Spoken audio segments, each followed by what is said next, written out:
right, shalom. First and foremost, giving all praise, glory, and honor that's due to Yahweh, Bahashem, Yahweh Shai, Bahashem, Racha, double honors to the elders and apostles of the great millstone who rule well.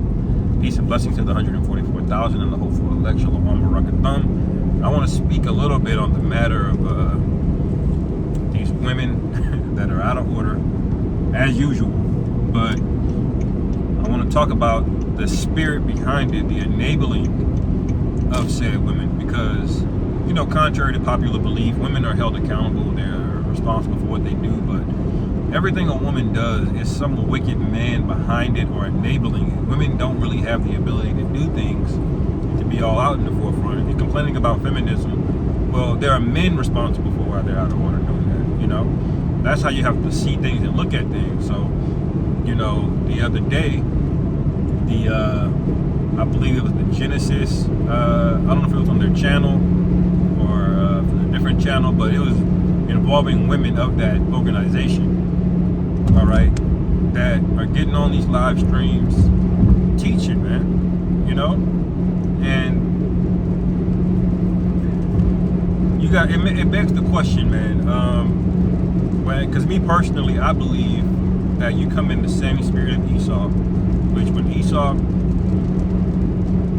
pumped the heads of these women, told them that they don't need men, that they can go out there and accomplish it on their own. Now they're accomplishing it on their own and miserable, even though work is easier than it's ever been. Most jobs are at a goddamn computer. Everything is electronic, everything's automated, you know, and they're still struggling because Esau gassed their heads up and told them to do that. Why? So he can farm them, get them hooked up on credit card debt, student loan debt, tuition. And that demonic spirit, it looks like it's on these Israelite camps, man. Because women really should not be central to any Israelite camp. A camp, like I heard the elder Menachem Zakba mention out there in Carolina, that the word camp really goes into a warlike setting, all right? It's short for encampment, which is where you would hold men, okay? You don't have women in the military camp, all right? Women are at home. A military camp, they pitch up tents outside of the city or in another area or a city they're getting ready to take. That's what an encampment is, all right? And so they really should not have any central role in it. Your women on camera, you know, doing precepts, teaching, all right? Even the subject matter that they cover, which they'll cover it in the scriptures, but you have to question, why are they covering the subject matter related to women? And it's because money, man. That's why. That's my personal belief of the whole matter. It's because money. Women are extremely gullible. You want to make some money, sell a female product, you're going to print money, man, okay? They don't have discernment. They will spend and buy things that they don't have money to have, that they don't have money for. They'll buy things they don't need. Okay, women, like somebody said, is women will buy things they don't need, okay, to impress people they don't like. Okay, that's what a woman will do, man. You know, and Esau exploited that in the 60s. When you watch that show Mad Men, I think I bring this example up a lot. That show Mad Men, which is about it's starring John Hamm and a few other people, you'll recognize their faces in the show if you watch it. But it was about the ad executives for these advertisement agencies in the 60s, man. And they cracked women open, man. Their mind, they broke that, man. They figured out how to sell them everything. All right? And so women, even though they're complicated creatures, their minds are simple in many ways, okay? And it's really easy to get a woman to buy something. You really just have to make her feel some kind of way. And this is why certain precepts in the Bible, like Deuteronomy 22, all right, that starts dictating what your doctrine is because of who the women are, you know, because of how the women feel. And how a woman feels is going to be directly correlated to how she spends her money. What do you think the regular so-called black church is? Why do you think the women stayed when the men left? Because those pastors in those pulpits have found a way through music and charisma, okay, to get these women to feel a certain kind of way. And once you can do that, you can really talk a woman into doing almost damn near anything, man. All right? Any woman that really likes you, man, that she's not nitpicking on nothing. She'll buy you something. You know, like one of those red pill guys said it. He said, you know, if a woman likes you enough, she will lie to herself, okay? Because that feeling that you know. And so with these guys having women on the live streams, you know, that's what this is, man. Okay, there's just another avenue of exploiting, you know. Because if you were really brutally honest, you know, on a regular basis of what's getting ready to happen, they wouldn't pay the money that they're paying. Okay, women don't want to hear it. Okay, only a select few. And the reason they don't want to hear it is because what they hear makes them feel bad. It goes back to feelings. Okay, a man can take some bad news, some dark news, and he can chew it, you know, and deal with it and parse through it a lot better, you know. But women, they pretty much need to be told nice things on a consistent basis for them to engage economically with you. Okay, and so that's what we have going on in Israel. Shocker. Because we've been calling this out for a minute, man. Okay. Now they can say and dress it up, which I haven't watched the whole live stream or whatever of it. So they may be able to say and, you know, dress it up as, you know, oh, these are women teaching women. Women are allowed to teach other women. You know, but we all know what's going on. You should know your audience by what are they tuned in for? Okay. You can see the number of views in your YouTube analytics and see what get views and what don't. They know, they're not stupid, man. You can look at your analytics and see the percentage of women in your views, and that has nothing to do with the topics that you cover, with the doctrines that you teach. Okay, even though that's part of it, even though you're running a business, okay, parallel with the Lord's business. Even though you're running promos and doing cash apps and things of that nature, and we're supposed to believe that women you got women up there teaching because, you know, women need to be taught. But well, why can't they learn from men? You know, you put women up there because you want a larger women audience, and women will spend money, man. It's just that simple, man. All you got to do is say nice stuff, and then they'll spend the money.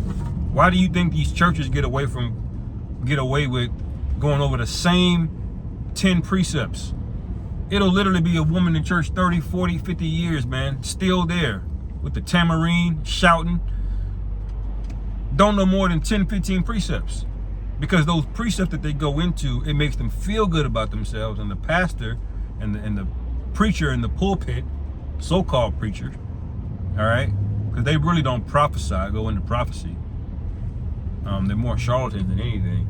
He's charismatic, so he knows how to say certain things. He can even correlate it to certain events. You know, he'll do what we do, but on the left-hand side to get those to get that tithe money, man. All right. And so this is why the Lord is going to continue to separate, man. And how is the Lord going to separate? Well, it's going to start with behavior. You're going to start seeing a divergence of behavior, okay, with these camps.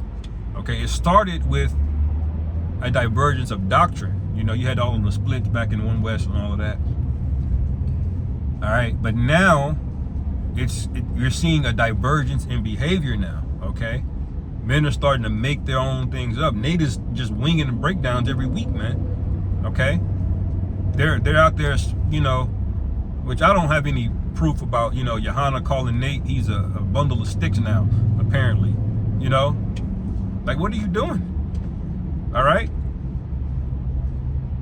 it's no longer that we just disagree about doctrine. You got to be this, you got to be that. See, when Great Millstone, when we get out there and we do a rebuke, it is purely scriptural. There was something doctrinal that you went off on, man. Okay, we're not disclosing people's personal business or levying accusations against people that ain't got nothing to do with the scriptures. Okay, it may come up in response to something, But that ain't what we do, man. Okay?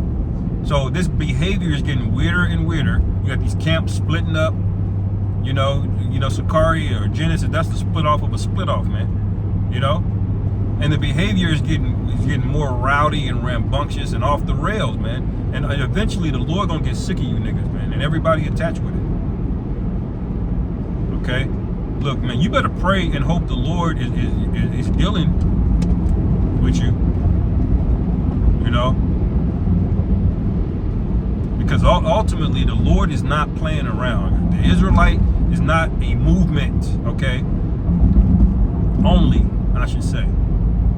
This is more than a fad or something to be cool or call or you know. This is literally our heritage, and the Lord is angry as hell, man, and he's getting ready to visit this place. Why are y'all walking around in this light, effeminate spirit? Everything's a goddamn joke. It's a debate, you know, when these prophecies are coming to pass, man. We shouldn't have to go into this, but hey, it is what it is. You know, there can be edification in pretty much anything. Like King Solomon said, "Go to the ant, you sluggard." So it means you can learn something from a tiny insect that big, man. You know. But anyway, man, we're gonna see in 2025. I believe there's gonna be a lot of judgment, and I think it's gonna be Israelite specific. You know, I speak as a man, but it's been rapid, man. Rapid going off these doctrines and just acting weird, man. You know? Like the Lord got to come and clean this shit up, man. Because everybody that ain't sincere is going to be found out. You will be separated. See, I started with saying you separated doctrinally, then the behavior diverged. But then the Lord's going to physically split us up, man. Okay? Then you're gonna really see who admitted the Lord and who weren't, man. When we get to the point where the Lord has to lift that standard up for us, and you see who's defended and who's not defended, then you're gonna know.